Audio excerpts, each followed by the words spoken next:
A questão pede para calcularmos a distância do ponto à reta formada pelos pontos A e B. Então, devemos calcular a distância desse ponto a essa reta formada por A e B. Primeiro passo, vamos determinar a equação geral da reta que passa por A e B. Uma maneira de determinarmos a equação é através do coeficiente angular da reta que passa pelos pontos AB. O coeficiente angular pode ser obtido pela variação do y sobre a variação do x, em que os valores da variação de x e y levam em consideração os pontos de A e B.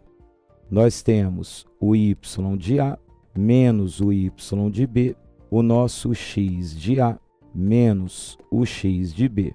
O y associado ao ponto A, 20, menos o y associado ao ponto B, que nós temos o menos 10. O valor de x associado ao A, menos 20, menos o x associado ao B, que vale 20. Ou seja, o nosso coeficiente angular será o menos 3/4. Tendo o coeficiente angular e um ponto por onde a reta passa, posso usar, por exemplo, o ponto A, onde a nossa abscissa é menos 20 e a ordenada vale 20.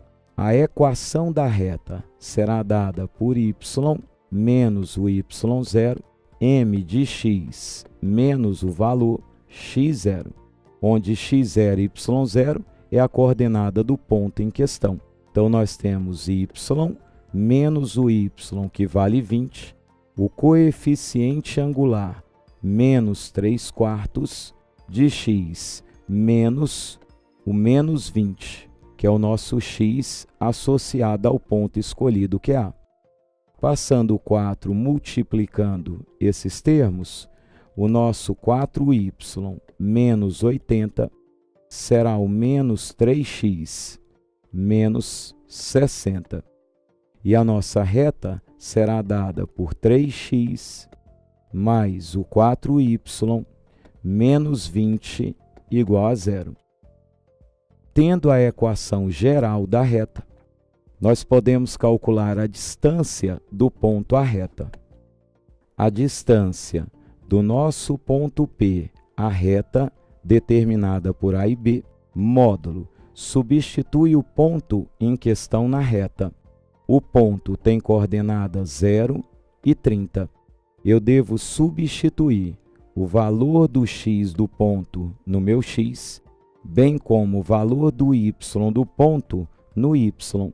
Então, 3 vezes o x, que vale 0, mais 4 vezes o y, que é 30, menos 20.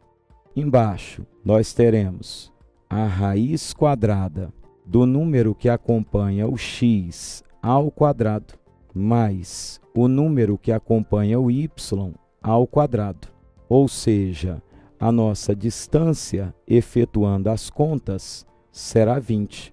Como a nossa escala é de 1 para 200, o valor associado será o 20 vezes o 200 metros. Ou seja, nós temos 4.000 metros, que é o equivalente a 4 quilômetros.